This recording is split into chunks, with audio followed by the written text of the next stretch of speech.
অবশেষে বহু প্রতীক্ষিত জনগণনা অর্থাৎ আদমশুমারির প্রক্রিয়া করতে চলেছে কেন্দ্রের নরেন্দ্র মোদী সরকার।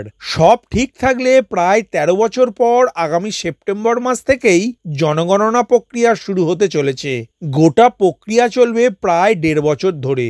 ২০২৬ সালের মার্চ মাসের মধ্যে জনগণনার রিপোর্ট প্রকাশ করার লক্ষ্যমাত্রা নিয়েছে কেন্দ্রীয় সরকার। রীতি অনুসারে প্রতি ১০ বছর অন্তর আদমশুমারি হয়ে থাকে, কিন্তু ২০১১ সালের পর থেকে এদেশে আর জনগণনা হয়নি। ২০২১ সালের জনগণনা হওয়ার কথা থাকলেও করোনা মহামারীর জেরে সেটা পিছিয়ে দেওয়া হয়। ২০২৩ সালে জনগণনা হবার সম্ভাবনা ছিল, কিন্তু ১৮তম লোকসভা ভোটের আগে সে পথে হাঁটেনি নরেন্দ্র মোদী সরকার। সব মিলিয়ে মোদী জমানায় একবারও জনগণনা হয়নি।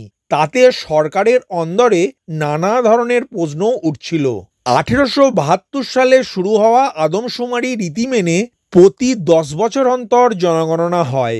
অর্থনীতিবিদদের একটা অংশ বলছে, এখনো পর্যন্ত মোদী সরকার যাবতীয় যা কর্মসূচি নিচ্ছে বা পরিকল্পনা করছে সবটাই সেই ২০১১ সালের তথ্যের উপর নির্ভর করে।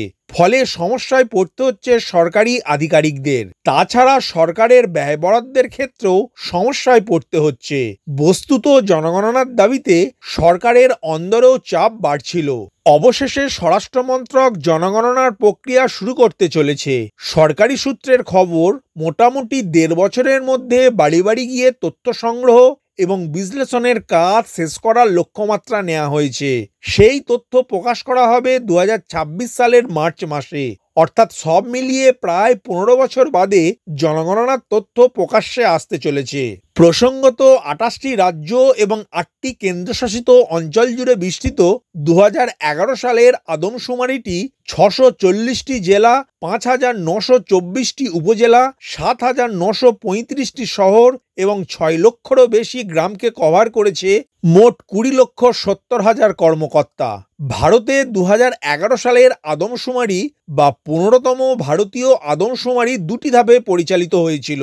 প্রথম পর্বটি হয়েছিল ১ এপ্রিল ২০১০ সালে বাড়ি বাড়ি তালিকাভুক্ত পর্ব এবং সমস্ত বিল্ডিং সম্পর্কে তথ্য সংগ্রহের সাথে জড়িত ছিল।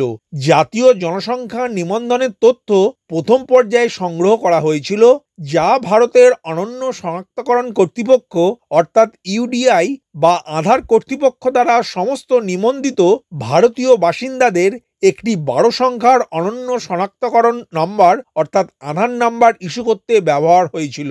দ্বিতীয় পর্ব অর্থাৎ জনসংখ্যা গণনা পর্বটি ৯ ফেব্রুয়ারি থেকে ২৮ ফেব্রুয়ারি ২০১১ সালের মধ্যে পরিচালিত হয়েছিল। ২০১১ সালের জনগণনায় প্রথমবার বায়োমেট্রিক তথ্য সংগ্রহ করা হয়েছিল। এই জনগণনায় ভারতের মোট জনসংখ্যা হয়েছিল ১২১,৮,৫৪,৯৭৭ জন।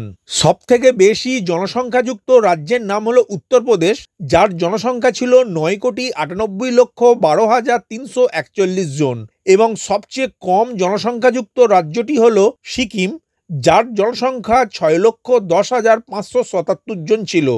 ২০১১ সালের জনগণনা অনুসারে শিডিউল কাস্টের সংখ্যা ২০,৭৮,৩৭২ জন, শিডিউল টাইপের সংখ্যা ১০,৪৫,৪৫,৭১৬ জন। ভিডিওটি প্রথম থেকে শেষ পর্যন্ত দেখার জন্য ধন্যবাদ। এই ইনফরমেটিভ আজকের আপডেটটি আপনার বন্ধু ও পরিচিতদের জানাতে বেশি বেশি করে শেয়ার করবেন, আর অবশ্যই কমেন্ট করবেন ভিডিও সম্বন্ধে আপনার কোনো ডাউট বা জিজ্ঞাসা থাকলে, এবং আপনার কোনো মতামত জানাবেন। ভালো থাকবেন, সুস্থ থাকবেন।